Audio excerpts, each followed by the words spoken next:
of a passing woman. At one point, a woman is heard raped her. The girl... So to Afghanistan... Okay, got it. Yeah. ...cried out for help. Indeed, she managed to record her begging of a passing woman. At one point, a woman is heard asking the 15-year-old, "Are you all right?" The girl replies, "No, help me, please help me. So many people have walked past me. I want to go home. Please, please, help me, they are going to rape me." So everybody just basically just let this... Oh my God, that's sick. The girl, who can't be named because she is entitled to anonymity, underage, yeah. The court was told eventually managed to get away and recorded several selfie-type videos demonstrating what they say was extreme distress, crying and hyperventilating. In a video after the ordeal, she could be heard sobbing, "Oh my God, I've just got effing kidnapped. I thought I was going to be dead. Every single one of these people are driving past me.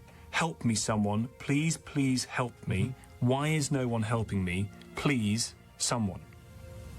Her mother said in a victim impact statement, "We have watched our vibrant, happy and confident daughter shrink down and suffer from anxiety so bad that she's often physically sick."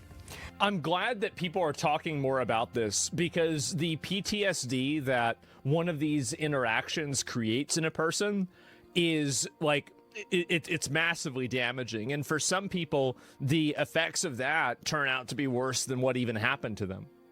It's not because they end up killing themselves over it. Like it fucks up their entire life. Yeah, it's life altering. Exactly.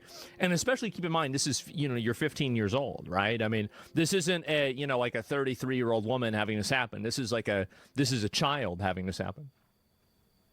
This has affected every aspect of her life. Something broke in all of us that day. Yeah, I bet. The two Afghans who were living and then also, like, that's another thing too, is that there's the family PTSD, right? Where it's like, not only are you, like, let me give you an example of like how maybe you guys might be able to relate to this, is that have you ever had like a parent that, or like somebody who was older that you were looking after, that had something bad happen to them, like they fell down, they got sick or something like that happened, and you weren't there, like you tried to call them, they didn't pick up the phone, and so like it stressed you out, you came over and there's something wrong? Think about how that probably negatively affected you in the future, right? And like now you're thinking about that, now you're stressed out about that. So now every time that this family probably calls the daughter, she's not at home, like now they're stressed out about that too, right? So like people don't understand the AoE damage that the PTSD from a negative reaction like this will cause. It's horrifying. Hotel, having just arrived by boat, have been sentenced to 10 and 9 years in prison. The Telegraph reports that Jan Jadzeb turns 18 in less than a month and will be automatically deported after serving his sentence. But the court heard that his date of birth was unknown, so an age assessment has been carried out by specialists. So I wonder then how we know that he turns 18 in a month if we don't actually know this individual's date of birth. And therein lies a very, very big part of a very, very big problem. We have no idea who these people are. We barely know where they come from. Here's a good way to look at it. Any of the people that think that this is okay, would you be okay with removing and getting rid of the sex offender list? So basically, like, you don't have to register for being a sex offender. You don't have to do anything, like that at all. And so, like, yeah, there's no reason. So nobody would say that they are in favor of removing the sex offender list, right? Because, well, what if a sex offender, like, I don't want to have a sex offender living near me. They are. Not all of them. And here's another thing. Many people on the sex offender list don't reoffend. They don't. They commit a crime, they do something really bad, and they never do something bad like that ever again. But they're still on the sex offender list. Not allowing people to remove these, like migrants that are totally unvetted is effectively the same thing as just getting rid of the sex offender list. You guys see where I'm coming from with this? And the rage that I feel about this story, and the rage that you feel about this story, this kind of, actually, I find genuinely barely containable rage, leads to perhaps a desire to bring in a few of the more kind of Trumpian ends of the ideas about what should happen next. And I would quite candid with you, quite a few of those ideas have flickered through my mind. And I don't think that's the Trumpian. You don't need the Trumpian ideas. It's not good enough. See, don't ever think that that's enough. It's not. The last 24 hours. But I am trying extremely hard not to let the jerk in knee-jerk win. Yeah. However, it's not a knee-jerk. It's the reality. It's common sense reality. As the people of Crowborough, where 600 men are about to be deposited in an old army camp, as they set up a patrol group of local residents around the old barracks there, surely that has to be an absolute minimum now for any place housing large numbers of asylum-seeking men. We cannot have groups of random, bored, culturally incompatible men wandering around towns and villages of places unfortunate enough to be burdened with this. Fucking based. And also, I completely disagree with this. I think that just the notion that you need to have an entire police enforcement mechanism to make sure that these people don't rape your kids, I think that should tell you something like maybe they shouldn't be here. Like, maybe if you need, oh, well, guys, I think we need an enforcement mechanism that makes it to where all of the rapists are being regulated. Well, yeah. Well, why do you even have it? Like, I mean, think about the question, why are they even here in the first place if you need to have a separate police system now to regulate and, like, basically be a countermeasure for just them being in the country, period. Think, like, who do you don't need to do this for regular British citizens, then why? Like, think about how ridiculous this is. This is crazy. This is like saying I'm going to hit myself in the head with a hammer, so I need to start wearing a helmet. Well, here, let me give you a good fucking idea. Stop hitting yourself in the fucking head with a hammer. You won't need the helmet. At a minimum, the rule has to be you cannot leave the facility you're being fed and watered in until we know who you are or until your claim has been processed. Otherwise, the status quo carries on, and I just don't see how anyone can conclude that that is the best way forward, that we just let the same things we've always done keep happening with results being like this. So, what is the response? I'll give you one. This is the former Prime Minister, Liz Truss. Now, you say what you like about Liz Truss, but she was Prime Minister for a bit. It's annoying hearing you talk like this isn't in every way on purpose. I think it is on purpose, and I think that they are doing it on purpose, and my opinion on how to solve it would get me banned. And what I think should happen to the people that were doing it, like, I'd get banned about my opinion. But you can expect that it's exactly what you think it is. She's just said these horrific crimes are happening daily in Britain. The whole system, including the mainstream media, is suppressing the truth. She says the Human Rights Act needs to be repealed. All migration from Afghanistan should be stopped. Is that's too knee-jerk? Is that too knee-jerk? No. It's not enough. Not only should it be stopped, but you need to reverse migration. You need to look at all of the people that were brought here over the last 30 years, and any of them with any criminal charges, immediately remove them. And any of them that are, like, net negative taxpayers, remove them and also seize all of their assets and send them back to the country they came from. Like, it's not enough to just simply stop the problem, because you still have the problem. Like, stopping the problem is good, but you have to also reverse the damage.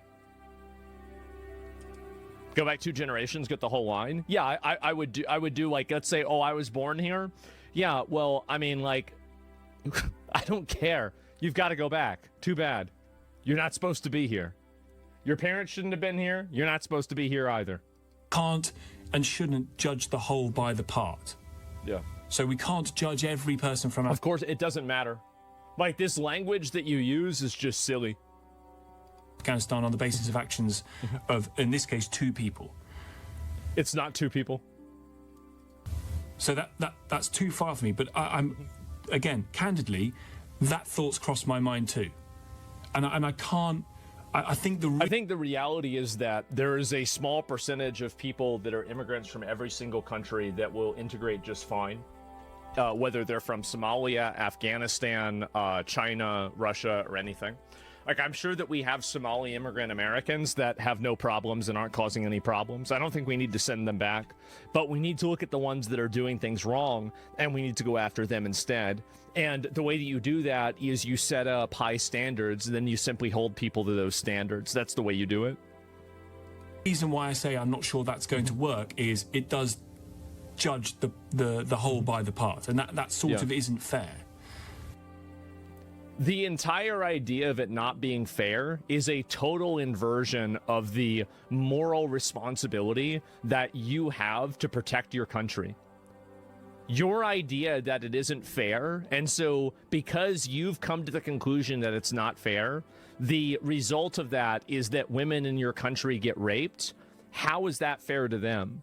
Your responsibility as a person who's supposed to protect their country or do something to benefit other people is to act in a way that is in the best interest of other people that cannot act for themselves. And this is the big issue that happens, is that you're thinking about, like, from my perspective, you should not even be considering what's fair to Afghanistan migrants. They should be lucky they're here in the first place. They shouldn't even be here anyway. So what's fair to them, even if it is unfair to them, who cares? Who gives a fuck? Like, the focus should be on your own people. Like, you shouldn't even be thinking about them. But at a bare minimum, the idea that you would have hundreds of people, and even in the cases where we sort of have a better idea about who they are because they've been through the criminal system, still don't know how old this bloke is, still don't really know how old he is. The idea that you would allow then hundreds and hundreds of people to be housed in areas and they're allowed to wander around and we have no idea who they are. No, cannot happen, cannot be allowed to happen anymore. If this case provokes one response, it has to be that... But you're an immigrant too. The Indians probably thought so as well. Yeah, and it didn't work. And look how they're doing. They're in reservations now, and their entire civilization is destroyed. We took over the whole country. Indian Americans, Native Americans represent like less than like probably 5% of the population. Their culture is annihilated. Their way of life is relegated to reservations, and basically their entire existence is destroyed. So I think that you can look at Native Americans as a great example of what happens. Do you want to have that happen to you? I don't. So do you not think the new immigrants will do the same thing to you too? I think they will. That's the reason why I would try to prevent them from doing that.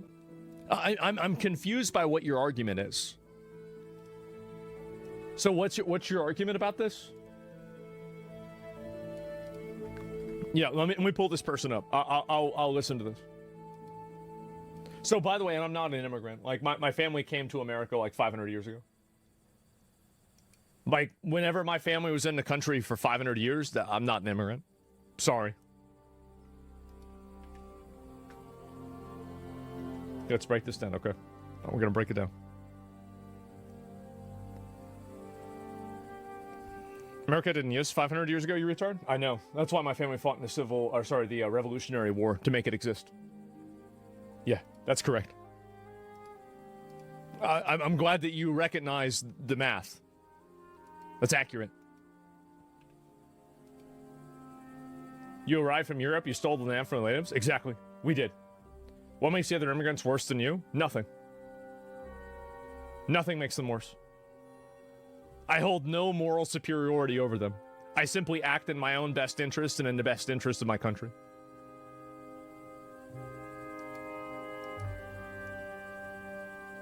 I don't care about a moral argument. So might makes right? Yes, absolutely.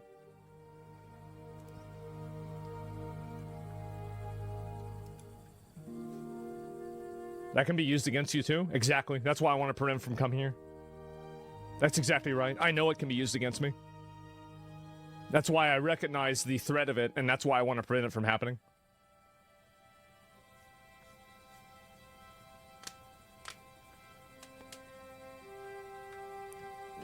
Does that make sense? At least this person's responding.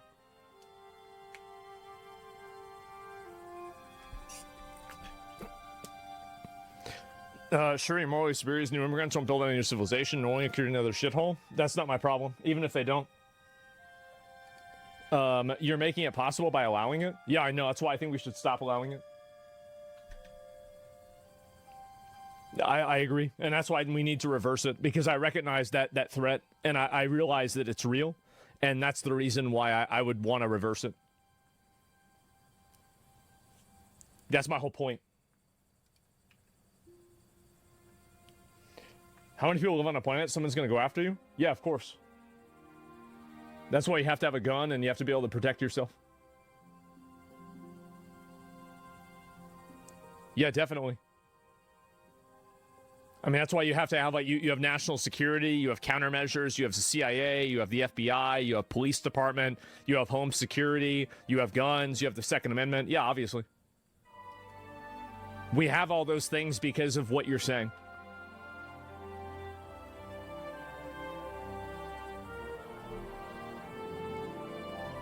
Yeah, I don't, like, I mean, maybe we're deprogramming, right? We got to deprogram people.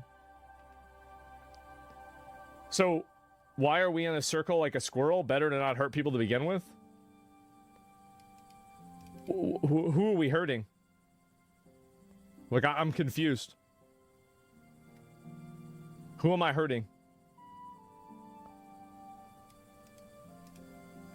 Like, I'm just so confused by this.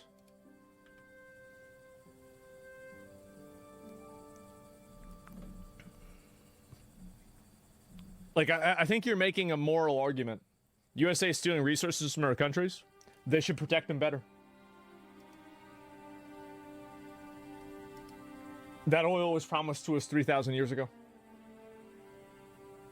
I don't understand.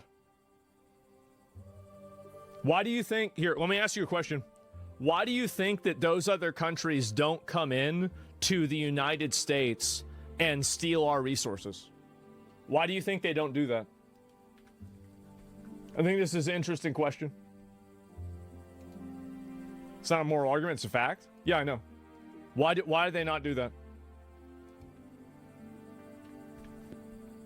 You're promised oil 3,000 years ago. Are you Israel? Yes. So why do these countries not come to America and steal our resources?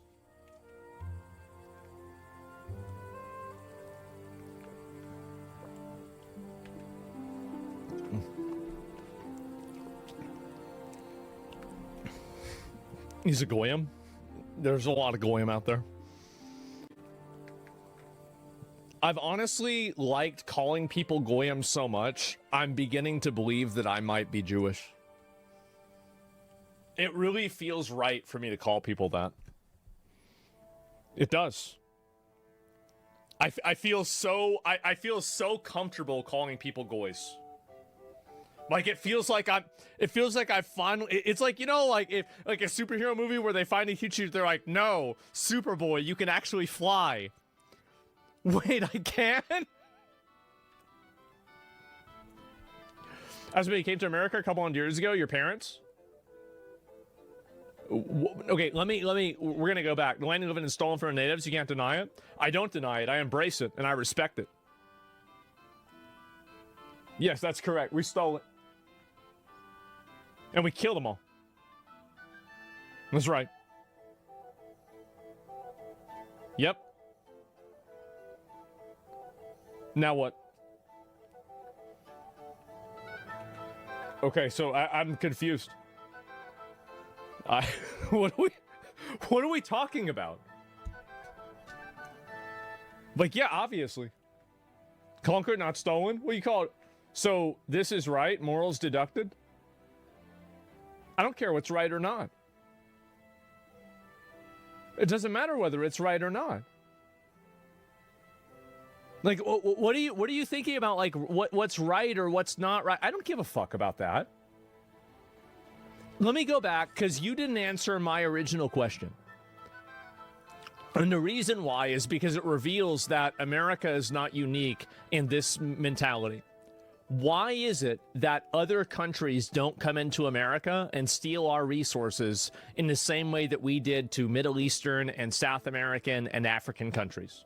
Why is it that they're not coming into America and doing that?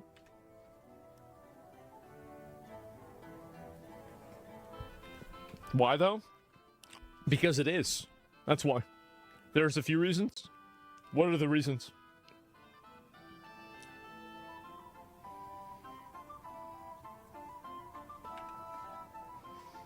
World wars? Yeah, exactly, because we killed them. What's the other reason? Petrodollar? Yeah, you know what the petrodollar is really backed up by? It's backed up by the U.S. military. Every value of America is at some level backed up directly by the United States military. The reason why these countries don't come in and loot and plunder America isn't because they respect America, it's because we'd kill them. That's the real reason. If we couldn't do that, they would take it over instantly. They would immediately do that.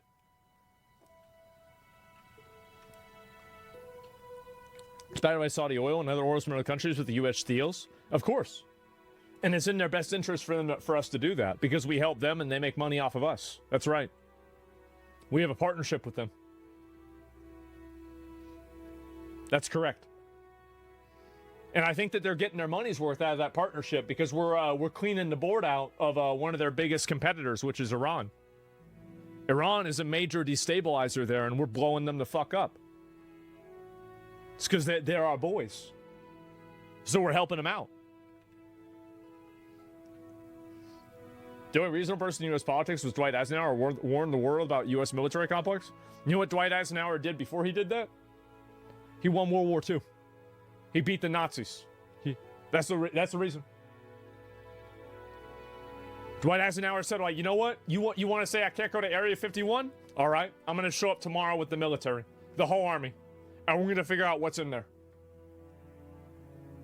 But you honestly think that Dwight Eisenhower would say that, like, really? I mean, let me ask you, do you think Dwight Eisenhower would agree that, like, we live on stolen land from, like, the natives or, like, something like that, and we need to give it back? Like, what are you trying to invoke him for?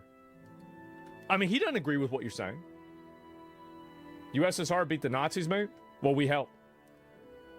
France was not supposed to be in the UN table? Well, they are. France is an ally. France are our OG allies. What are you talking about? Yeah, we sure helped. That's why we had our tanks over there in Germany blowing them up, killing them. You're right, the USSR helped kill the Nazis. They did. So do we. That's right.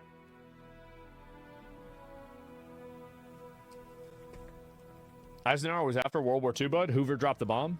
Well, of course he was after World War II. Because he was a general in World War II, and then he became the president after that. Like, that's the way it worked.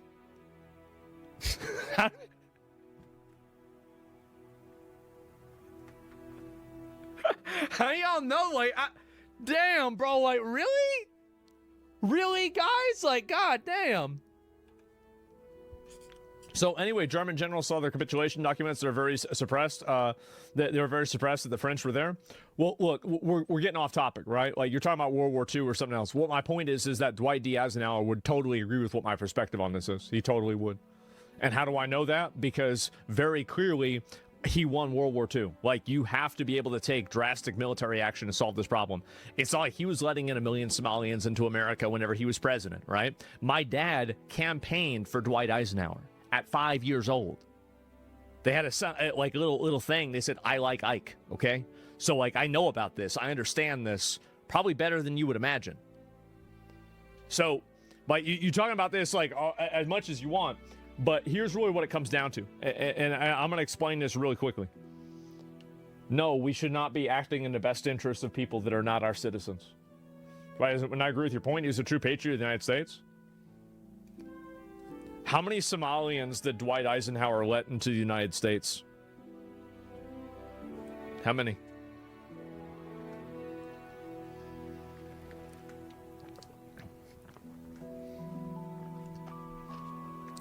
You realize Dwight D. Eisenhower was the president when we didn't have civil rights for black people, right? You understand that? Like, I'm sorry, he was the president during that time. And when he left being the president, they still didn't have civil rights. So this entire idea that, like, oh, wow, this guy wouldn't agree with you. And I'm losing brain cells over this. This person's trying to misunderstand you on purpose. I know that. And they are. He made the interstates. Well, he made the interstates because he went over to Germany and he said how good they were doing it. They said, damn, they got this interstate thing going on. This is a good idea. We should do this over here. You're right. Dwight D. Eisenhower was the, he made interstates, 100%. And so anyway, there's some Somalian immigrant bullshit back in the day. Stop moving the goalposts. Exactly. And there wouldn't be now if we had somebody like Dwight D. Eisenhower as the president. He would never let this shit happen. Never. So anyway, let me go back to my original point, okay? Because like we've been going on about this for a while. Here's what my original point is. We should only act in the best interest of our citizens. If something isn't in the best interest of our native citizens, then we should not do it. Period. Full stop. Now, you can make a long-term second-order effect argument that something would be in our best interest, and I'm open to an argument like that. Like, you know, for example, I said that Iran is our best interest is like a second or third order effect, right? Or like Venezuela, right? But on a direct action, why would we allow, like, because this is really the question, why would you allow migrants to come into the country? Stop being silly? No, it's all right. We're going to wrap this up, though. Like, this is going on kind of for a while, so I want to wrap this up. So why would we want to have migrants come into the country that rape kids? Why would we want to do that? Why would we want to let a single migrant into the country? Like, give me the reason for why to go from 0 to 1.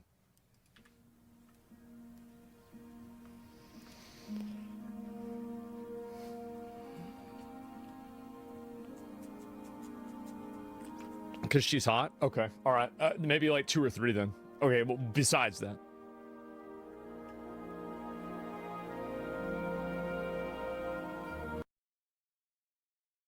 It's all right. Arrogant, disingenuous chatter? That's okay. You would not want that to happen, but you're shifting the topic? What do you think the topic is? You still talking to this guy? I know. But what do you think what is the topic to you? Eisenhower literally enacted one of the vastest deportation operations ever.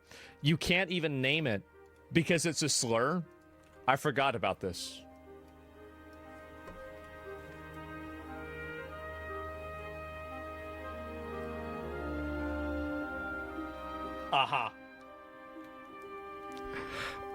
Right?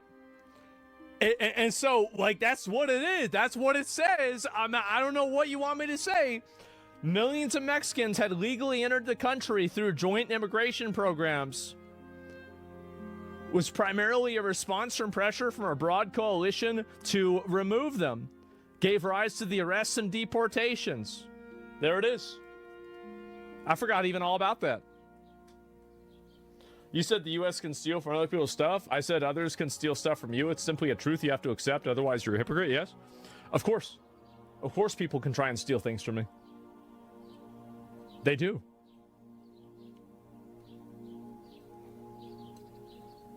Well, yeah, obviously. That's the reason why we have the government. Is to prevent people, like... Do you think people don't steal things out of a Walmart because they like Walmart? It's because they don't want to get put in jail. That's the reason why. Like, I've already explained this to you. It's the threat of force. They're scared of the consequences of it. That's the reason. Damn, how long is it? This is taking so long, bro. Like, god damn.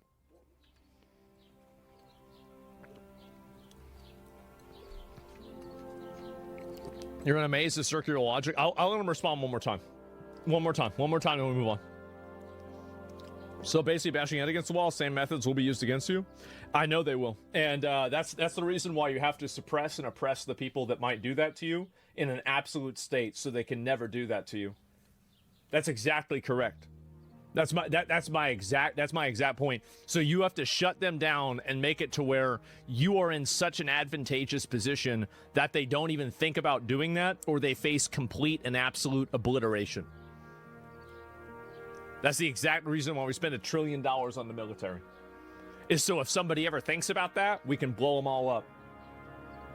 Thank God for that. Somebody, ideally the police, or I don't know, but somebody has to say, I'm afraid, sir, you cannot leave the hotel that you're being housed in until your claim has been processed. Because we don't know who you are. Yeah, I mean, honestly, you shouldn't even let them in. Like, that's it. And I can see why British people are getting angry about this. I can. And I'm not surprised at all. Like, I mean, they should be. They should be very angry about this. And so these current invasions aren't like anything your ancestors America. Oh, I'm sure, right?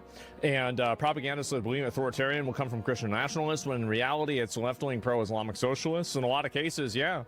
And those abused girls in Rotherham and elsewhere just need to shut their mouths for the good of diversity. I don't know if somebody said that or not. I have no idea. Can't coexist with people who think raping children is unacceptable. True. I've seen a lot of these, too. Sickening how fast the lawyers are to bury the footage to stop the riots. Honestly, like, you know, like, y'all know what my opinion on what to do about this is, right? She did? Oh, wow, really?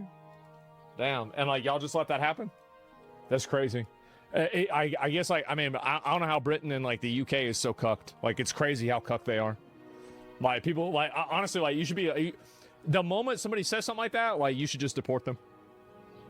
What is actually the reason, was actually the justification to not just simply take their citizenship, seize their assets, and send them to Africa? A random country in Africa.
A 90-year-old cosmological cold case may finally have been solved. For decades, there was a silent operator lurking in the shadows of the universe, one that doesn't emit light or reflect it, one that our telescopes can't see, despite the fact that there is 6 times more of it than there is of the regular matter that makes up you and me. What I'm talking about, of course, is dark matter. It's fundamental to our models of the universe, and yet we still don't have a clue what it is.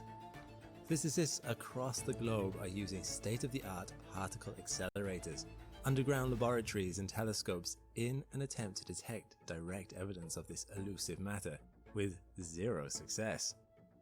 But in November 2025, a paper was published that rocked the scientific community.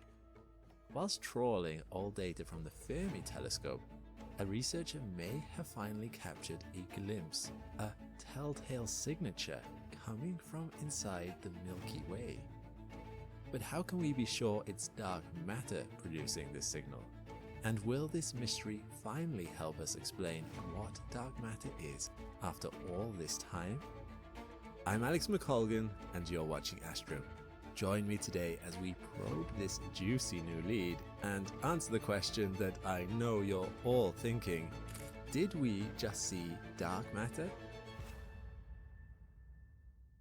This is Fritz Zwicky, a Swiss astronomer born in 1898, who spent most of his life working at the California Institute of Technology in the United States of America. His time at Caltech began as part of a research group studying the physics of crystal structure, but he was soon swept up in the exciting, newly emerging field of cosmology. Probing the mysteries of the cosmos became Zwicky's passion, and while he was well known for having an eccentric personality, his biggest legacies were his discoveries. His research into the origin of cosmic rays led to his conceptualization and coining of the term supernova. He catalogued tens of thousands of galaxies, and over the span of his career, published hundreds of papers on a wide array of astronomical subjects. But despite all this, he is best known as the father of dark matter. In 1933, aged 35, Zwicky was measuring the redshift of galaxies using the Mount Wilson telescope, the very same that Edwin Hubble had used to prove our universe was expanding just a few years before. Redshift is a phenomenon whereby the light from a distant object is stretched on its journey from source to observer. The more it's stretched, the longer the wavelength becomes, and the redder the light appears. This indicates that the source is moving away. Zeroing in on a small patch of sky in the Coma Berenices constellation near the Milky Way's North Pole, Zwicky spotted something incredible. Galaxies within the Coma cluster were traveling at speeds that seemed impossible given the commonly accepted laws of physics. Sitting at his desk, he began to calculate the difference in velocities between 8 of the galaxies. It was more than 2,000 kilometers per second. These galaxies were traveling at such high speeds that this cluster should have ripped itself limb from limb long ago. How could what he was seeing with his very eyes be reconciled with the figures on the page? Calculating the mass of the cluster, Zwicky realized that the gravitational pull of the stars and gas alone was not strong enough to stop the galaxies from escaping one another. In fact, he worked out that the system needed around 10 times more mass than had been observed just to stay together. He concluded that something more must be at work, something dark, enough to be concealed from view, lurking deep within the cluster to anchor these galaxies in orbit. What was this dark matter? The question of dark matter's true identity has continued to plague cosmologists since Zwicky's study on the Coma cluster over 90 years ago.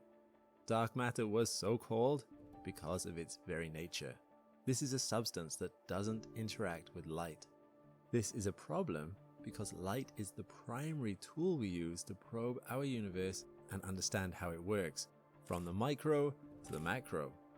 Dark matter doesn't emit light, nor reflect it, and it doesn't even absorb light to cast a shadow. So it is truly invisible. And like Zwicky, we instead have to observe its ghostly effect on objects that are visible to us in order to perceive its presence. We know dark matter is there, and that it exerts a gravitational force on visible matter, but we don't actually know what dark matter is. The two leading theories today are WIMPs and axions, though we've not yet found hard evidence for either of them, until November 2025 that is, when that news erupted from the University of Tokyo.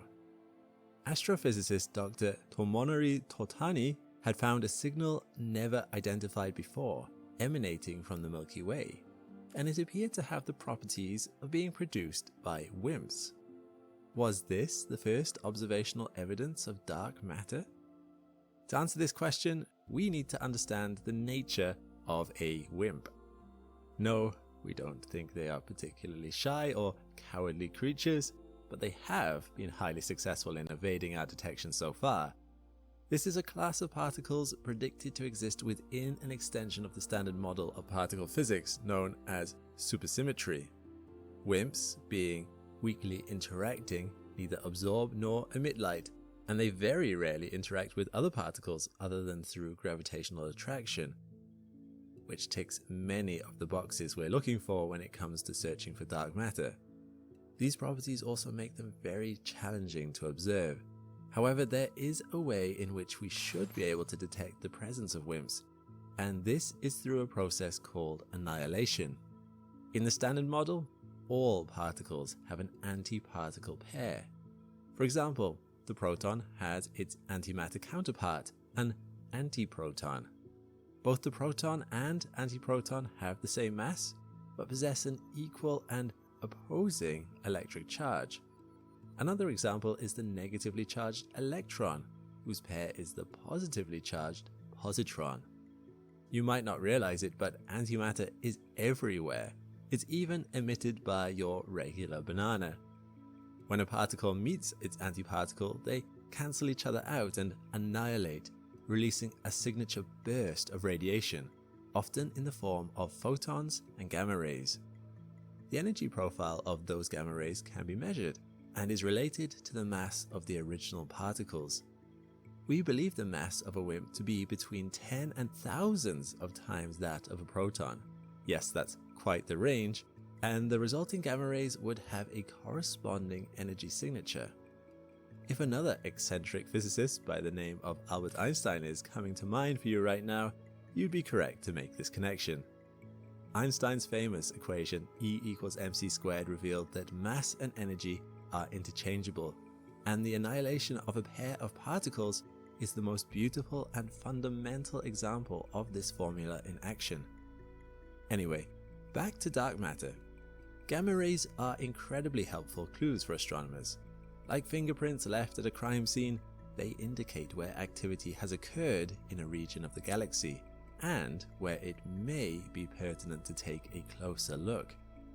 However, both gamma rays and fingerprints can be left by a myriad of different sources, which creates a serious issue. Gamma rays are created and released in all sorts of astrophysical processes, from the hot accretion disks around black holes to the death throes of a dying star. So how can we detect the true signal of dark matter, if it is the annihilation of WIMPs, in such a maelstrom? Well, it takes a new and honestly quite painstaking approach. In early 2024, Dr. Totani began dredging through the Fermi telescope's enormous back catalogue for clues in solving this dark matter conundrum. The Fermi telescope is an incredible piece of hardware designed to spot gamma ray bursts in distant galaxies. And while I don't think you'll be able to spot dark matter, you can see some of those spectacular galaxies it is holding together for yourself with the Dwarf Mini Telescope. This tiny powerhouse of a telescope is so easy to use. Just pop it on a tripod, connect it to your phone, and choose what you want to see. The Dwarf Mini auto-tracks your target and takes multiple photos, which it stacks to produce breathtaking results. Right now, it's galaxy season for skywatchers in the northern hemisphere, and I managed to capture this stunning image of the grand design spiral galaxy, Bode's Galaxy, or M81, on a clear night last week. You can also see the cigar galaxy, M82, right next to it. That's 2 for 1. You can't make out these structures with the naked eye, so watching them magically appear on my phone screen using Dwarf's built-in stacking software was a real treat. Within moments, I had an image ready to share straight to social media with just one click. And if you want to take photos like this with minimum effort, I can't recommend this little telescope enough. Just scan our QR code or follow the link in the description below to see for yourself. Astronomy enthusiasts who use the code ASTROM5 at checkout get 5% off their purchase. Now, just like Bode's Galaxy, our own Milky Way is a spiral, flat and wide. The gravitational geography of our galaxy dictates that the majority of visible matter is concentrated in the galactic plane. From the outer tendrils of the spiral arms to the densely packed galactic center, all manner of stars, planets, and our behemoth supermassive black hole, Sagittarius A star, make up our home galaxy.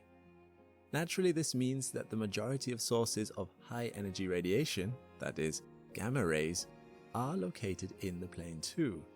But when we observe the movement of stars and gas around the galaxy, this indicates that the dark matter has a different shape. It is not concentrated in the galactic plane as we might expect, but it extends around the Milky Way in a sphere structure termed the halo. By scraping 15 years worth of Fermi data and blocking out the blinding gamma-ray rich center of the galaxy from his study, Dr. Totani has been able to diligently remove known astrophysical producers of gamma rays from the background, source by source. What was left has floored the scientific community and me. Honestly, this is so exciting. A unique pattern of gamma rays in the ghostly shape of the Milky Way's predicted dark matter halo. But Dr. Totani's research takes this theory another step further. Not only were these gamma rays revealed to be populating the correct shape and structure to be the dark matter halo, but they had an energy spectrum peaking at 20 giga-electron volts.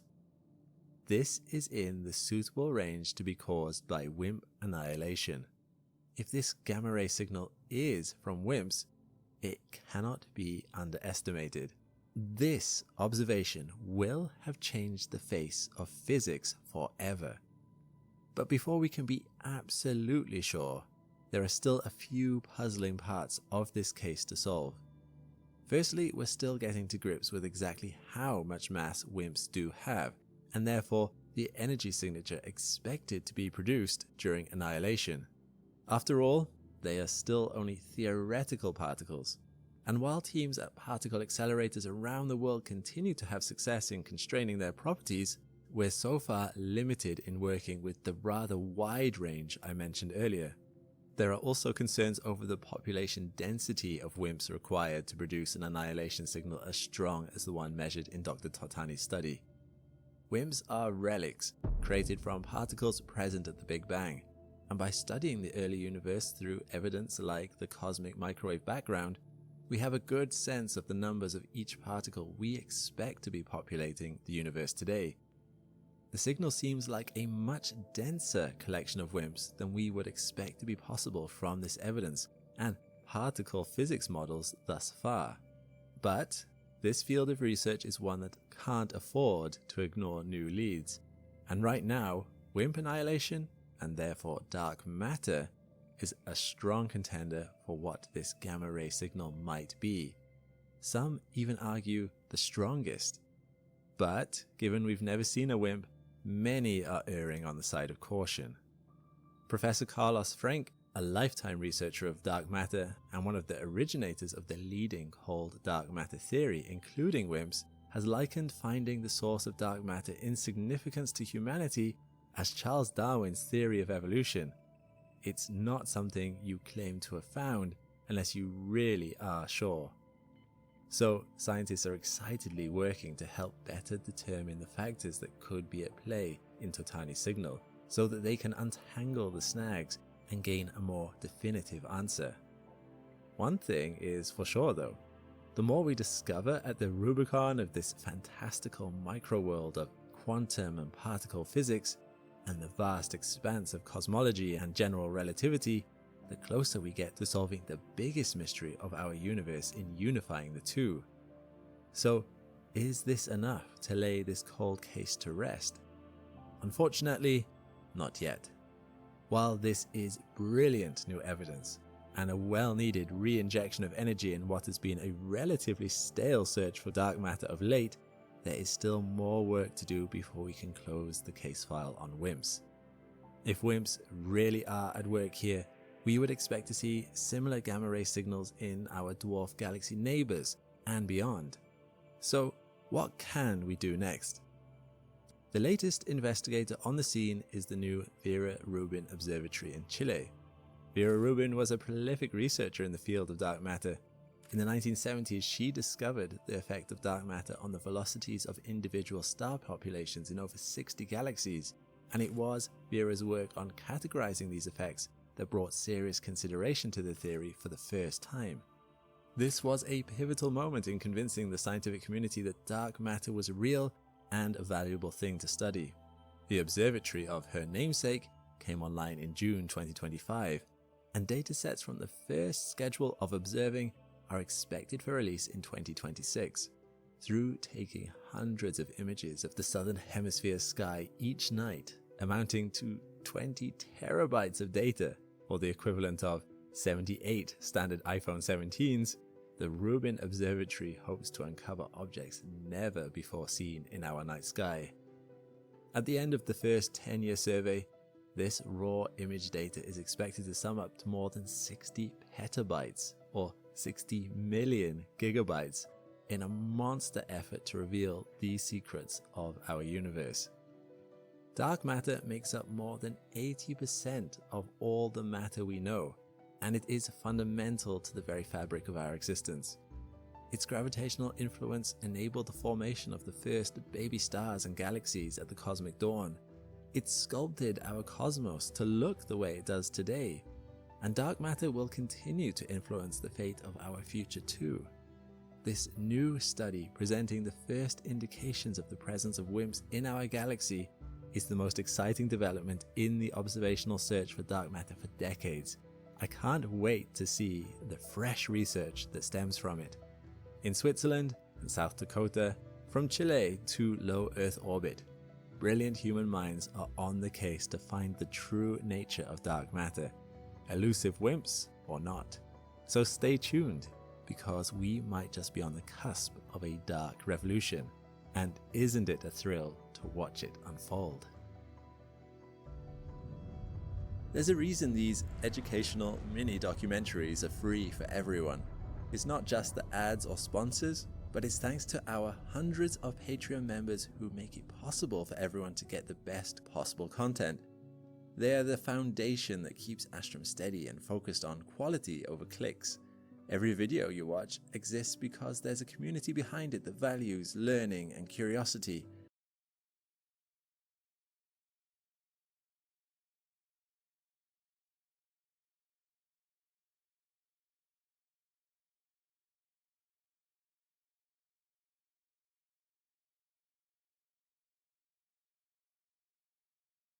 Hello wonderful person, this is Anton, and today we're going to be discussing this new research and this new discovery that seems to challenge the most fundamental laws when it comes to physics. And here we're talking about the fundamental rule of the universe. Nothing can travel faster than light. And that's of course something we've been told for over a century. Yet in this recent study published in 2026, researchers potentially confirmed that sometimes some things, and specifically dark points within light waves, can actually travel just a little bit faster than light, even though the light itself travels at the regular speed. Which, though might sound a little bit unusual and kind of bizarre, is actually something that was officially predicted quite a while back. And so in this case, let's actually discuss exactly what this means, what this particular experiment was able to achieve, and what this means for us when it comes to understanding the entire universe. But to understand why this is significant, let's I guess first discuss why we always thought that faster than light speed or superluminal motion as it's also known, is essentially impossible. And this is of course the basis for the Einsteinian special theory of relativity. Here the speed of light in a vacuum is roughly 300,000 km per second and represents the absolute maximum in the entire universe. And though obviously light can travel slower than that in different types of media, it cannot travel faster. And the reason for this is mostly twofold. First, when it comes to different objects, like for example spaceships, since this object now has a mass, as it approaches the speed of light, its momentum increases in such a way that it would actually require infinite energy in order to achieve 300,000 km per second in velocity. In other words, for different particles and for anything containing mass, it just becomes impossible to even reach the speed of light. Which is why when sometimes particles like the OMG particle that strike the planet at extremely fast velocities, everyone gets really excited because nobody has any idea how such a particle could achieve such a high speed. Here we're talking about velocity of about 99.9999999% of the speed of light. But the second reason, which is a little bit more important for physics, is that the speed of light is also tied to the idea of causality. So basically here, if you could send a signal faster than light, you could theoretically then send information backward in time. And this creates a causality paradox. Here, the effects happen before causes, and the entire logic of the universe kind of goes out of the window. Nothing makes sense anymore.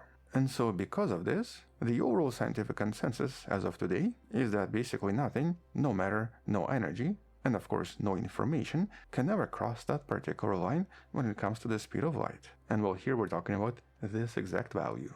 Okay, so let's discuss these dark points. And that's basically what this new research is about. And so here scientists whose paper you can find any description, instead of focusing on the matter, decided to measure something referred to as optical phase singularities, sometimes also referred to as optical vortices. Something that you can see visualized in this image. And here we basically have to think of light as not just a straight line or some kind of a laser, but instead as a kind of a wave that can twist and ripple, creating a shape that resembles something like this.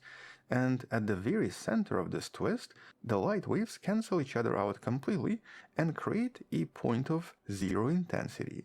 Essentially a tiny hole of total darkness embedded within the light. Here's actually another way of seeing it, if you were to look at this as a cross-section. And this is something we've known about since the 1970s. As a matter of fact, physicists like Michael Berry and John Nye predicted that these unusual dark holes technically could behave like tiny particles. As a matter of fact, they even predicted that under certain conditions, these vortices could even outrun the light waves around them. In some sense, kind of similar to what you might observe on the surface of water, when some kind of an eddy might actually move a little bit faster than the current on the river. In other words, just like the eddy right here, light also contains these dark spots formed by the light wave itself. And here's actually a really cool demonstration and recreation of these optical vortices that helps you visualize what this might look like. And well, the thing is, until now, this was mostly just a mathematical theory, because these events usually happen on scales way too small and way too fast for any of us to see. As you can see here, the counter is in femtoseconds. And so we just didn't have enough technology to verify any of this or to make this happen. But more recently, there have been some breakthroughs in specialized microscopy techniques, and specifically a technique referred to as ultra-fast transmission electron microscopy, also known as UTEM for short. And this is not your typical microscope. Here it actually uses pulses of electrons in order to film light dynamics at a resolution of 3 femtoseconds. That's 3 quadrillionths of a second, which of course in theory now allows us to see some of these events. And so for this experiment, researchers used a material referred to as hexagonal boron nitride. And in this material, light couples with atomic vibrations in order to create a kind of a light sound wave. In physics, these are known as polaritons, basically a kind of a hybrid between a light photon and the matter excitation. And in this case, these polaritons are useful simply because they move about 100 times slower than the light in a vacuum, which allows us to sort of slow down background light and then allows researchers to observe the dark vortices as they move. So it's kind of like observing actual light in slow motion. And so here what they've discovered was fascinating. As two vortices of opposite charge approach each other, they essentially cancel out or annihilate, and then accelerate. And the study measuring these vortices reached unbounded velocities, suggesting that for a brief moment, some of these little holes moved faster than the speed of light. And that's actually comparable to the predicted values. And so here data show that on average, a lot of these tiny dots were approximately 1.04 times faster than the speed of light, or approximately 4% faster, which of course confirms those predictions from 50 years ago. But this obviously does not break physics. In other words, this does not violate the rules of the universe. And the reason why is in what's actually moving. Because in this case, first of all, these dark points are massless, and they're not made out of atoms or even photons. As a matter of fact, these are just geometric features, features of the wave pattern. And because they contain no mass, no energy, and carry no actual information, they don't really violate Einsteinian rules. In some sense, this is actually similar to how a shadow or a laser spot can move across a distant object such as our own moon at speeds faster than light. So here no physical object is actually traveling any distance. It is just a shadow. Which brings us to the next question. So if nothing here is happening and if nothing is being moved, why does this matter? If these points carry no information, why should we even care? Well, because first, it confirms that the laws governing these vortices seem to be universal. For example, we see very similar singularities in things like superconductors, superfluids, or even other fluids, and specifically flowing fluids, such as those formed during different cyclones. And so by understanding how they move in light, we can then better understand how they behave in exotic materials, which might one day lead to new types of electronics or energy systems. Second, this is also a huge breakthrough for microscopy.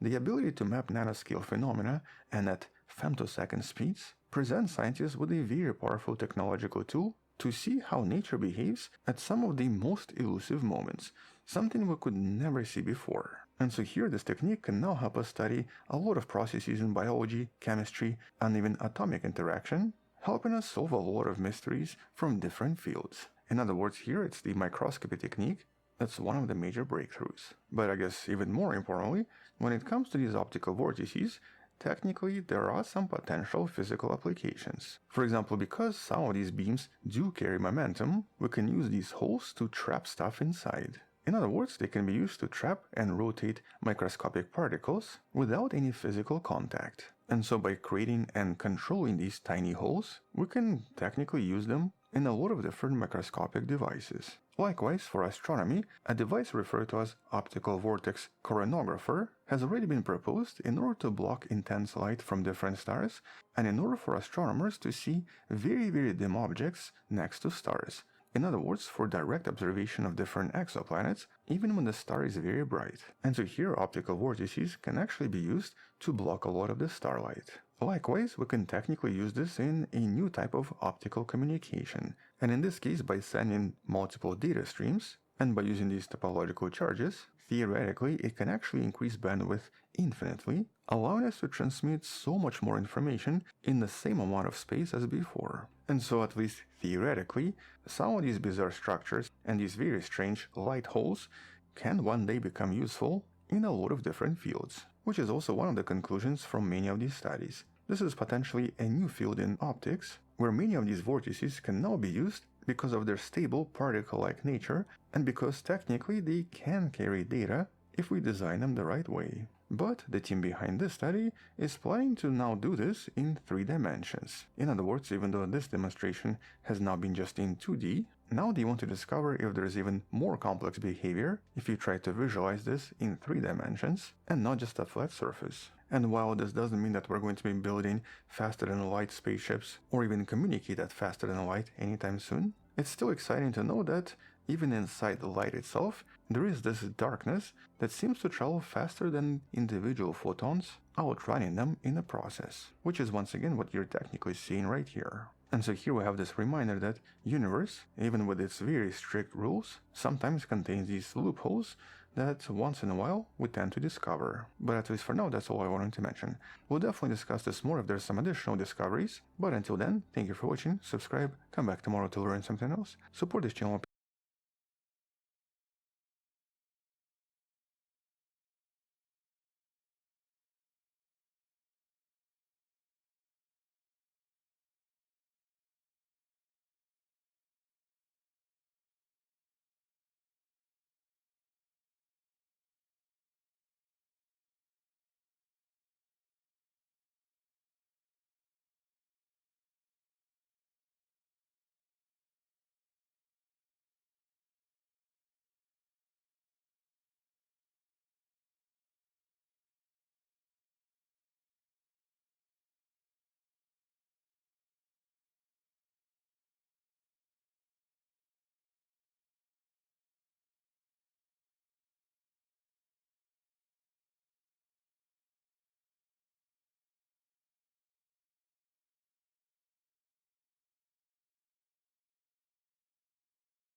Hello wonderful person, this is Anton, and today we're going to be discussing a somewhat remarkable discovery coming from the object you see right here. A somewhat famous object in the constellation of Hercules that scientists have studied for decades. This is a galaxy known as Markarian 501, or MRK 501 for short. And it's an elliptical galaxy approximately 450 million light years away from us, and is technically classified as a blazar, or basically an extremely bright object whose emissions are the result of the active black hole in the center. But because the jets are pointed almost directly at us, it appears much brighter than anything else. And the reason Somebody sub rosters is we're coaching Jinxie in league on. I'm still gonna play. I'm still gonna like dabble. What is time playing? But my issue with that is sub. I still hard. They did it. Reset in 8 days.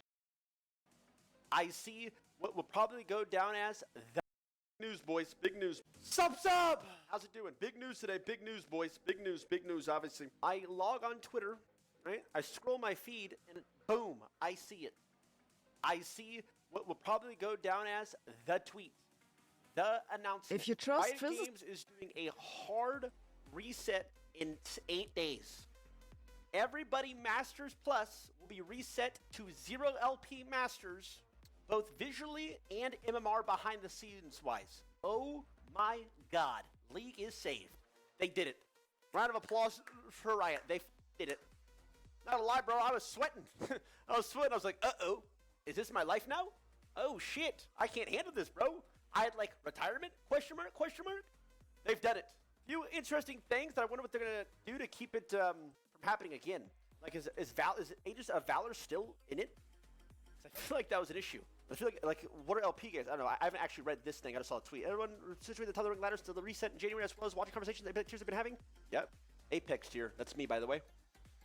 As always seems to January, we decided to do a hard reset for Apex players, Masters Plus in NA, EU West, EUNE, BR, LAN, and TR. All current Grandmaster Challenger players this region will have the visible rank and MMR reset to Master 0. This is the big one. They're visible rank and MMR. Reminder, at least it was back in the day, Riot would match you based on your visible rank plus your MMR behind the scenes. It would have an effect. I don't know if it was slide or not, but so for instance, you could be 1000 LP Grandmaster before the Challenger ladder updated, and you would be put into different games because your visible rank and MMR rank were different, and Riot was trying to balance with both. So this matters. You know, having a hard reset mid-year is the server declines, but this should mean of you and we had different at the start of the year. This is already to the top of the decision. Should we make the rank ladder? Agree. About what happened and why we're taking this path. Let's hear what happened, bro. Let's hear what happened. Smaller swings this year with matchmaking to try to create a more satisfying rank experience. Fucking missed. Strike 3. You're out of here. Improving the autofill experience. Increasing the return rates, enabling duos in Apex. Yes. Name a few. Oh wait, is duo staying? Now we need to remember mistakes for the 2016 start. We heard the feedback around these mistakes. Survey these players to get more speed, and there's obviously the climate season hasn't felt good to many of you. Facts. These issues resulted in multiple patches of base players that aforementioned regions bouncing plus in. Yep. There's subpart against the climbs here. Yep. Ultimately, this has been the patch that was played on the factor high. Yep. With the rollout of improved matchmaking, 26% better balance of duos. Uncapping LP on the top ladder, we feel like the underlying issues for mismatch LP games have been resolved. Oh wait, so they're keeping all this. However, they use a ladder that doesn't truly refer to player skill. This will just implement a hard reset. Okay, so wait, they're gonna. What are LP games gonna be? Plus 30 still, or are they gonna commit to plus 20? Why a hard reset? We surveyed Apex players in 50 regions. That the thing that we heard the most was that they wanted us to prioritize ranked ladder integrity above all else, even if that meant feeling a medium-term drop in matchmaking quality. Yes, these games on 7 and 8 days are going to suck ass. They are going to be dog shit quality. But if the MMR and nothing is bugged, the good players will climb and the bad players will drop. Plus 20, minus 20. Get these fucking master dogs out of my goddamn game. Please, bro. And this also, I'm curious to see what happens. Because again, the big issue was people would be masters put into a 1500 LP game. That's not on the player. That's just on Riot's matchmaking. And that's been happening forever, for the entire year. If it was the same place, don't think the current ladder will be observed, it puts everything on the equal playing field. There'll be no memory of previous ranks in matchmaking. You may see yourself in some wonky matchups. For example, you could have a 5x challenger versus 5x masters. That'd be considered a fair game in the system. This will be no short-term trade-off. The stated ladder will take several months to check out. Facts. Exactly. Ladder LP gains and cutoffs. Okay, here we go. Another thing we heard is how grinding ladder can feel. Yeah, combo masters, we need more products. Yeah, the Grandmaster Challenger cutoffs will be not adjusted. And the changes in LP values will still be higher than previous years. Oh, shit. So it's still going to be high. However, we'll be increasing the LP gain win loss to be plus 30 at a baseline to make the climb to the top feel less grindy. We expect LP gains loss to be between plus 35, minus 25, and plus 25, minus 25. With the baseline of plus 30. Okay, now I'm worried. It's going to bug again. It's going to happen. Something's going to happen. It's going to be fucking plus 17, minus 23, plus 17, minus 23. It's going to bug. I actually think it's a legitimate bug. I don't think it's intentional. I think they just don't know how to fucking fix it. I think it's going to happen again. So you're going to start out at plus 30. And if you go on a good winning streak, you should go to plus 35, minus 25, and you can drop to plus 25, minus 35. Also increase the minimum LP cutoffs required in the reset regions to 800 LP for Challenger and 400 LP for Grandmaster. Strike a better balance because you required a Challenger. I don't care about reward. Only the other region of experience levels. Alright, well, the good, the bad, we'll see what happens. Okay, so it's getting reset. Yes, Duo Q is still in the game. They're committing to plus 30. Ladder is still uncapped. Everybody's MMR is at 0. Everybody's visual rank's at 0. Here's what I'll say. We'll give it a shot. You know, you got to hit a ball eventually, right? Surely.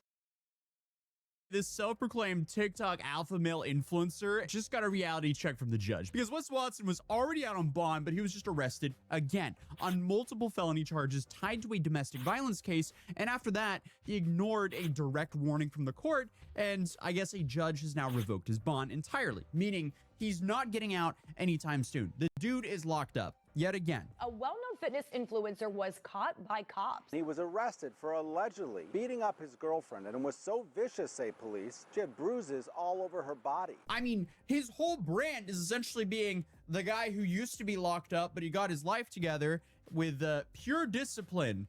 But now, I don't know, I guess that discipline's just missing because now he's locked up again. So here we are talking about Wes Watson yet again. So where are things standing right now? Well, Wes Watson is not getting out. And after his latest arrest in Broward County, he went into court thinking that he would be able to post bond and walk free like before. But there was just one massive problem for him. The judge had already warned him. If you get arrested again while you're out on bond, that bond is gone. And of course, that's exactly what happened because a Miami-Dade County judge officially revoked his bond after the new arrest, which means he's now sitting in jail awaiting trial with no release date in sight, and his attorney can now file motions, and I guess they can try to fight it, but as of right now, he's staying locked up. So obviously, you have that whole other incident with the $115,000 bond from the case that we've also covered here on this channel, revolving the whole alleged gym assault incident. You see, that alleged incident is still active, and I guess when this new situation happened, it wasn't just another arrest, it was a violation of the conditions that he was already under. So that's the kind of thing that judges don't play around with. So there's now newly released footage of police showing up and taking him right into custody and serving him with a domestic violence restraining order right there on the spot. Two things. One is we need to serve a restraining order on you. What's restraining order? Domestic violence restraining order. He's trying to get money from you guys. Okay. I have the screenshots. I have screenshots. Hey, call my lawyer. Where did he reach? So now you have two active cases, multiple felony charges, and a judge who's already made it very clear that he's just done giving chances. And as a reminder of what his latest arrest is about, his victim had gone to the Miami Heat game with a friend, and at some point, a video or photo from the game made its way back to Wes. So police say that he got angry over what she was wearing and accused her of being disrespectful and, I guess, cheating on him. And this is where things escalate dramatically. So when she returned to his residence, he confronted her and it turned very violent. Police say that he physically restrained her, shook her, and then applied pressure to her neck. And they also allege that he threw her to the ground, dragged her by her hair, and struck her multiple times. We've known for a while this guy's been a scumbag, but if any of this is true, he's a monster. Because at one point, investigators say that he forcibly slammed her head into a table. And of course, it doesn't even stop there. So what did he do next? Well, he apparently did not allow her to leave the residence. So her movement was then restricted, and she was being threatened throughout the entire experience. And that's where the false imprisonment charge comes into play, because this wasn't described as a quick argument that got out of hand. It left her with visible injuries, including bruising and cuts. And this all happened while he was already out on bond for another violent case. So from a legal standpoint, this isn't just about like what happened inside that house. Apparently it's a pattern. Obviously, this is if all this is true, but that's most likely how all of this is going to be framed moving forward, because both of these cases involve violence. Both are still active and now completely stacked on top of each other. So the first case I'm talking about is the arrest over the fight that happened in the Miami gym, Elevation Fitness. In this situation, Wes is claiming self-defense for the whole fight, which you know is insane considering, you know, him and his friends are on video kicking the guy and using gym equipment on him while he was already on the ground. So I don't know what all that is about, but I digress. I'm just saying this looks awful for him. Them claiming self-defense, trying to show that he's not controlled by his anger, and then he gets arrested for a horrific case of domestic violence. This is just the pinnacle of stupidity. Remember, why did Wes think this guy came to the gym to fight him? I'm famous. I get 90 million messages a day. Okay, I mean, this guy is just so unbelievably obnoxious. Granted, though, it's not like he was doing well at convincing the court that he didn't have any anger problems even before he was arrested yet again. Because right before he held his girlfriend captive and hurt her, his disposition involved him making fun of the lawyer and just throwing an absolute toddler fit. I am not exaggerating. He said things to the lawyer like, your shit's busted. Like, you're talking about stupid shit. Why does he get to cut me off? Your questions are like belonging in a circus. You're like an old dude from Florida or something. Like, dude, why are you saying all this in court? Shut up. Let your lawyer do the talking unless you are specifically asked a question to answer. Honestly, he is pretty much at the top of crash outs. So when Wes got arrested again in Broward County, it wasn't just like some new charges. It was a violation tied directly to that original case. And that's why the judge didn't hesitate at all when it came to revoking his bond, because from the court's perspective, this is clearly a pattern. So you've got one alleged violent incident still unresolved, then another one happens just while you're out on bond for the first one. And that's exactly the kind of situation where judges stop giving the benefit of the doubt. Apparently, there were also others in the house while all this was happening, and they didn't step in. In fact, investigators say that one of them was actively told to make sure the victim didn't leave. And at one point, he was allegedly positioned by the door while everything was going on, basically acting like a barrier. He had his own personal employees threaten her. He had his own personal employees oversee her to see what she was doing on the phone, Your Honor. I think there's even made reference to the victim that she effectively felt like she was being held hostage. So naturally, the next big question is, why are these people not being charged? Well, now we have an answer. So one of them, Jose, has now been arrested, and the charges against him are serious because he's facing felony false imprisonment, just like Wes, along with witness tampering, which, you know, in simple terms means authorities believe there was some kind of attempt of influence or to interfere with the victim, whether that's pressure, threats, or trying to control what's being said. But what makes this even more interesting is not everyone present has been charged. So at least one other person who was there hasn't been arrested. And I guess when you see that, when one person gets hit with multiple felonies and another person walks free, it raises some pretty obvious questions. Did someone talk? Because in situations like this, wouldn't that be how it goes? I don't know. I'm just a villager idiot. We're just covering the situation with the available information to us right now. Now, I mean, nothing's been officially confirmed on that front, but by the way this is playing out, it definitely feels like something else is going on behind the scenes. And I mean, if that's true, this could become a huge factor in what happens next in court. So since he's been taken into custody, Wes hasn't exactly been walking around like, you know, the guy that you see online anymore. So according to John Bravo, who talked to Wes's old employees and people who've been inside the jail, the moment he came in, most of the inmates already knew who he was, and they weren't buying the whole alpha persona. Because I ended up talking to two employees, former employees who worked for Wes, right? And they stayed in the house with him. He said one day, John, he goes, I woke up and I saw Peggy sitting on the kitchen table with a mountain of that creatine and his face stuck in it like Al Pacino from Scarface. I've never seen a white man do that and not drop dead. So this was taking a lot. I wanted to find out how this doing with all that withdrawals in the jail, right? I ended up speaking to two people who are in the jail who could tell me the story of what's going on with him. And they told me, they go, John, listen, when he got here, all those inmates, most of them knew who he was and they weren't having any of his. So instead of being loud and in control like he is on camera, he's reportedly been keeping to himself. And a big reason for that might be what he's dealing with physically right now, because based on reports from people familiar with his lifestyle, he was using a mixture of substances, everything from I don't know how much I can even say on this channel. A whole bunch of gym bro stuff. And when you suddenly get locked up, that stops immediately, and that's where things get rough. So there are claims that his withdrawals are really bad, and he's actually had to been moved to a separate unit in the jail, specifically for inmates going through detox. So now, instead of the guy online preaching discipline, control, and mental toughness, you have someone sitting in a jail unit dealing with the reality of coming off everything at once,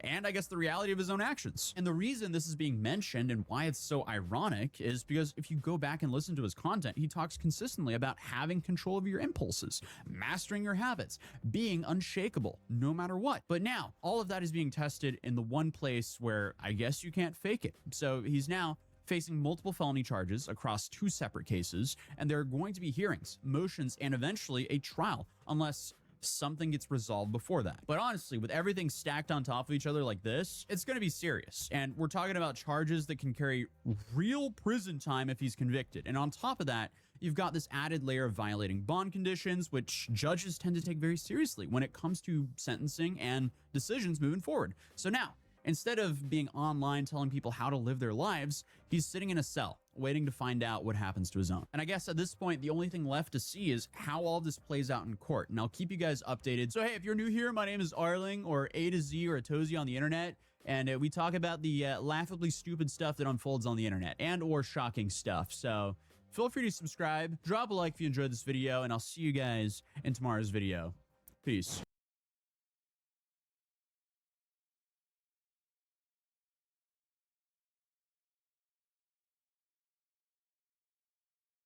Well, we can already tell this is probably going to be the largest celebrity legal mess of the year. And I mean, this dumpster fire has been going on for a minute. And it all started with Blake Lively and Justin Baldoni. They were starring together in a movie about a toxic relationship. Both are playing the lead roles. What could go wrong? Well, apparently a whole lot, because what nobody expected, the dynamic between the main actors in real life, was almost as bad as the dynamic of the characters in the movie. And whatever happened on set at the same time eventually spiraled into a double lawsuit that's still ongoing to this day. So, the people that we're talking about today, we have Justin Baldoni. He's a 42-year-old director, actor, and podcast host, and he's a guy who's spent years branding himself as one of Hollywood's most vocal advocates for gender equality. He wrote a book about redefining masculinity, hosted a TED Talk on the same topic, and spent the better part of a decade positioning himself as a feminist ally. He co-founded a production company called Wayfarer Studios in 2019, and in the same year, he bought the rights to adapt Colleen Hoover's novel, It Ends With Us. And this book tells the story of Lily Bloom, a woman who builds her dream life just to find herself in a toxic relationship with a man she loves. And by 2021, it really took off on Book Talk and became one of the most best-selling novels in the world. And since Baldoni had been sitting on the rights for the book for about 2 years at the time it went super viral on Book Talk, now suddenly it's getting a movie. Essentially, it seems like it became a big priority once it went trending on TikTok. So fast forward till January of 2028. Blake Lively, who's now 38, is best known for her role in Gossip Girl, and also she's married to Ryan Reynolds. She was casted as the lead, Lily Bloom. And she didn't only sign on to be the film's star, no, she also signed on to be the producer, giving her a formal seat at the creative table from day one. Meanwhile, Justin over here also took a dual role, stepping in both as director and the film's male lead, Ryan Kincaid, Lily's unhealthy partner. So, Colleen Hoover herself was thrilled with both decisions, publicly describing Blake specifically as her dream casting choice. On paper, it all seemed great. In practice, though, not so great. At least these two people working together. So, we'll get into it. Because, I mean, this became one of the messiest productions Hollywood has seen in recent years. There's a reason why this channel highlights the internet's most ridiculous moments, just like there's a reason why Morgan & Morgan is America's largest injury law firm. Because when you're seriously hurt, your injury could be worth millions of dollars. And if you're injured by someone else's negligence, you deserve to be paid. And Morgan & Morgan does not settle for lowball offers. With over $30 billion recovered for clients, Morgan & Morgan knows a thing or two about fighting for the compensation you deserve. And with over 1,000 lawyers and hundreds of offices nationwide, it's kind of like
Donnie and Lively were never in the same room. So essentially, they did their press completely on their own, and at no point did they appear in the same interview. And at the New York premiere on August 6th, they didn't even take a photo together. So here you have Lively posing with her husband and co-stars, while Baldoni essentially just attended with his family separately. Okay, and not to mention at this point in the story, Blake Lively was already drawing a lot of criticism on her own, since, you know, the two leads never appeared in any joint interviews. I mean, their press runs felt completely disconnected, and the focus of their messaging didn't even line up at all. So many people felt that Lively wasn't treating the film's most important themes with enough seriousness. She also leaned more into the lighthearted promotional tone, encouraging fans to wear florals and grab their friends for a fun night out, which, for a story centered around violence and a toxic relationship, struck a lot of people as a little bit off key. Then on top of that, she was also promoting her hair care line at the same time, which only added to the perception that the messaging was just all over the place. And then around the same time, a 2016 interview with a Norwegian journalist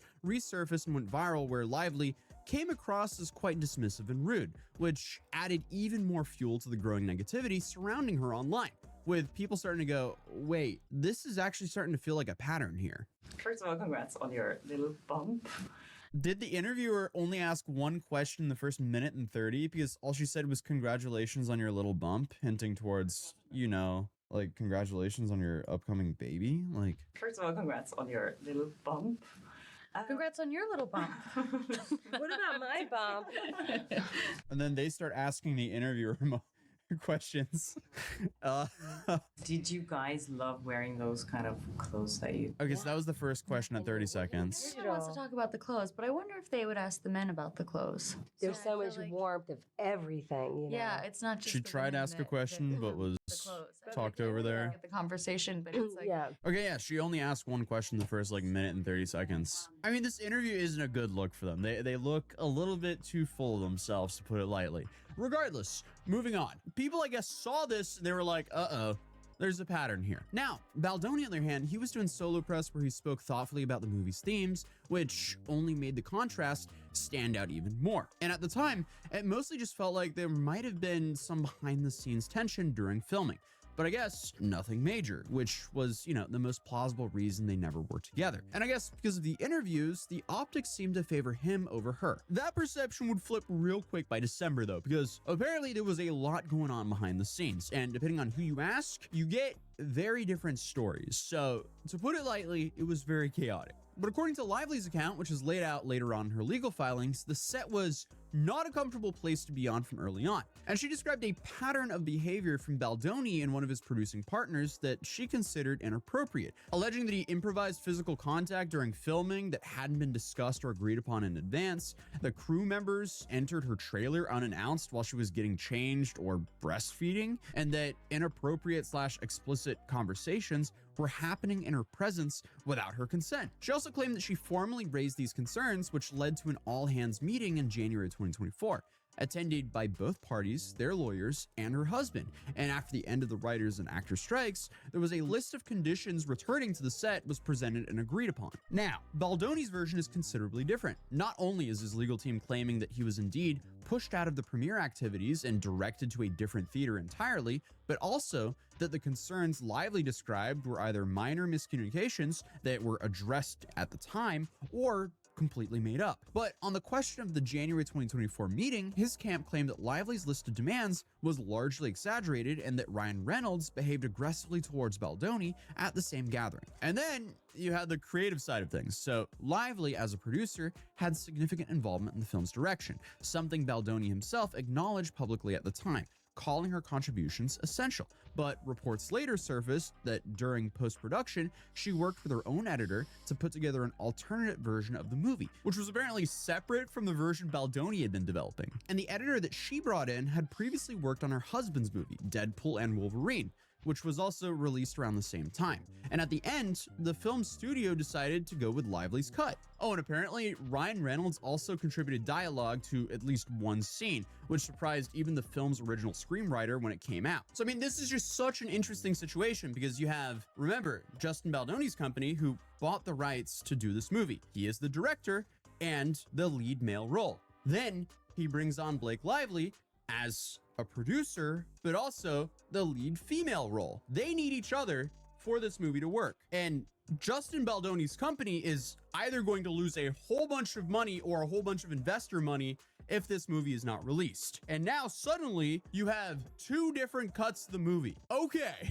But that's when we get to December of 2024, when public perception of the entire situation would completely flip because more details were revealed. So on December 20th, Lively filed a formal complaint with the California Civil Rights Department, a legal step taken before a lawsuit, accusing Baldoni and his production company, Wayfarer Studios, of harassment, creating a hostile work environment, and retaliation. Then the next day, the New York Times published a full investigative report on the matter titled, "Can We Bury Anyone Inside a Hollywood Smear Machine?" Uh-oh. The article described an organized operation allegedly running as Baldoni's crisis management team, featuring text messages among his publicists, discussing ways to damage Lively's reputation through social media manipulation and planted stories. And like the headline put it, at one point an alleged publicist even wrote that they could bury anyone if they ever needed to. What does that mean? I'm hoping they're saying, bury them with bad PR, right? So, I mean, it was safe to say there was some backlash immediately because the same day that the Times piece was ran,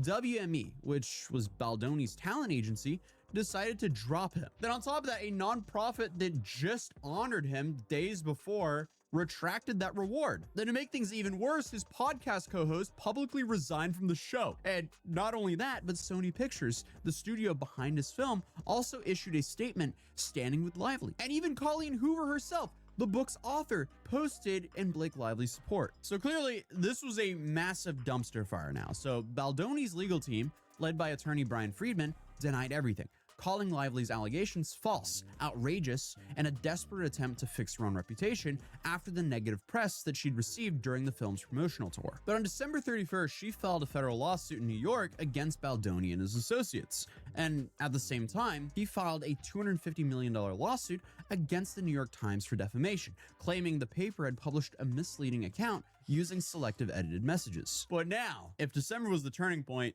January made things so much worse, because on January 16, 2025, Baldoni filed another $400 million lawsuit directly against Blake Lively, Ryan Reynolds, and their publicist. And the complaint was almost 180 pages and read kind of like a point-by-point takedown of Lively's narrative. And in his version of events, he argued that Lively had spent the production progressively expanding her control over the film, making script changes, bringing her husband into production, commissioning her own edit, and when the film's promotional cycle didn't go the way she hoped, she reached for the harassment allegations as, I guess, a way to shift the conversation. And not only that, the lawsuit also introduced an odd piece of alleged evidence in the whole saga, a text message in which Lively, referencing Reynolds and her close friend Taylor Swift, called them her dragons and compared herself to Daenerys, you know, the character from Game of Thrones. And this is kind of the point when me and my research team started looking at each other like, what's going on here?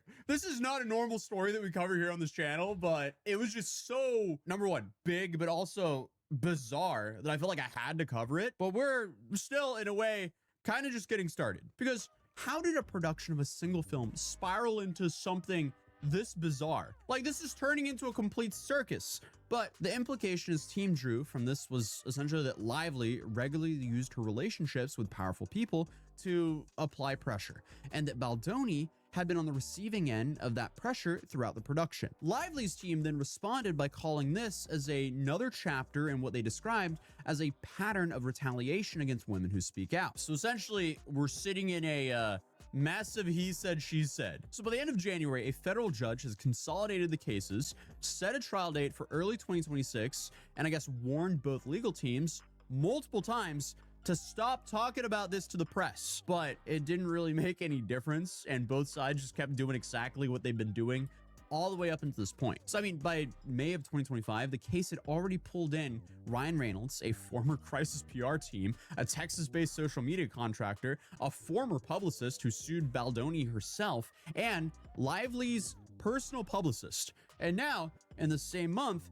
Baldoni's team subpoenaed Taylor Swift as a witness. Hold up, what is going on here? Because they argued that Taylor had been present at a meeting early in the production where Lively allegedly used her friend's influence to pressure Baldoni into accepting a script rewrite, essentially alleging that her presence at the meeting was a show of force here.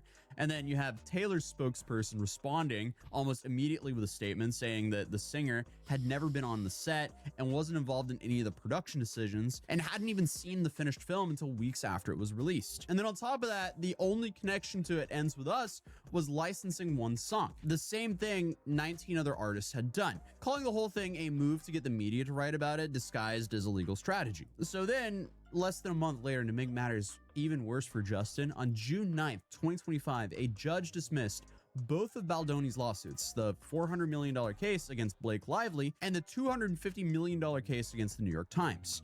The ruling found that Lively's original harassment allegations were legally protected, having been raised as a part of the formal complaint process, which meant they couldn't serve as the basis for a defamation claim. And as for the Times, the judge determined that the publication had reported on what they believed was true based on the available evidence and had no intention to favor one party over the other. So the judge gave Baldoni a window to refile a narrowed version of some of the claims around the contractual issues. He was also set to do so.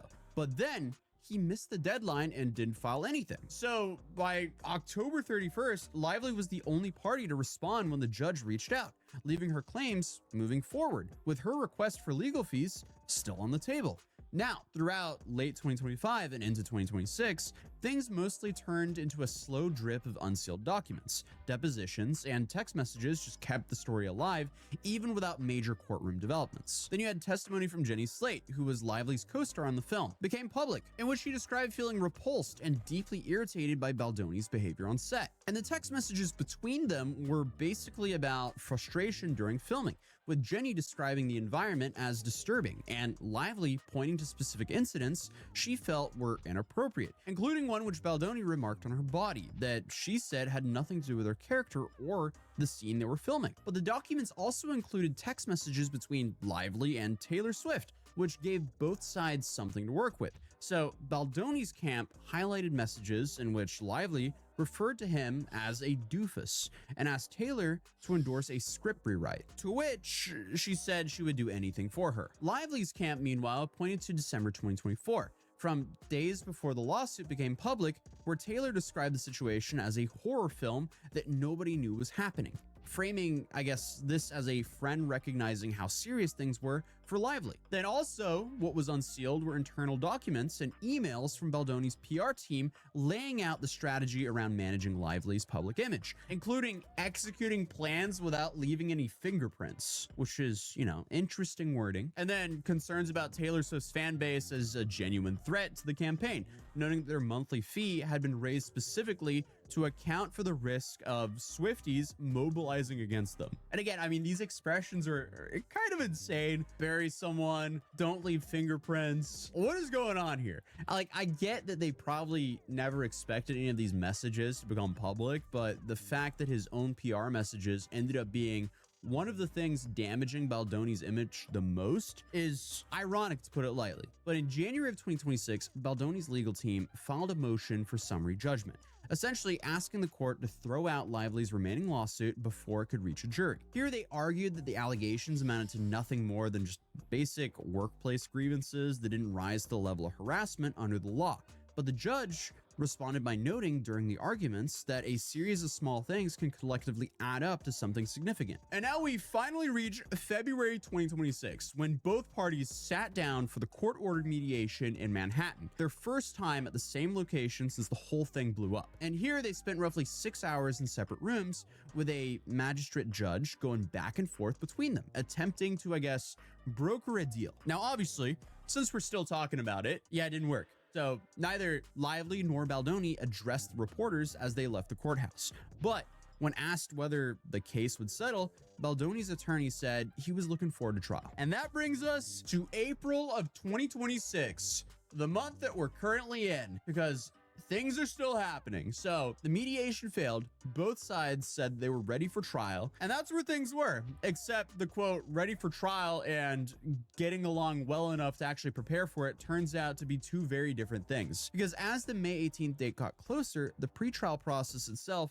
started turning into a little bit of a battleground. So Lively's legal team filed a letter accusing Baldoni's side of repeatedly asking for extensions, missing submission deadlines, and genuinely dragging their feet, saying the defendants had asked to push pretrial deadlines back at least 3 times in a single month, while her attorneys made it clear that she was ready to go and framed the delay request as yet another tactic. So a hearing was set to April 2nd to sort out the pretrial scheduling disputes. And as it turns out, April 2nd ended up being a much bigger day for this case than anyone really expected. Because not only did this hearing serve to set the schedule, but the presiding judge also decided to drop a 152-page ruling that knocks out 10 of Lively's 13 claims, including, most significantly, all of her harassment allegations. Okay, so the entire case just completely changed. And from what I understand, the reasoning is it's a bit of a legal technicality rather than any kind of verdict on what actually happened. But the first issue was about Lively's employment status.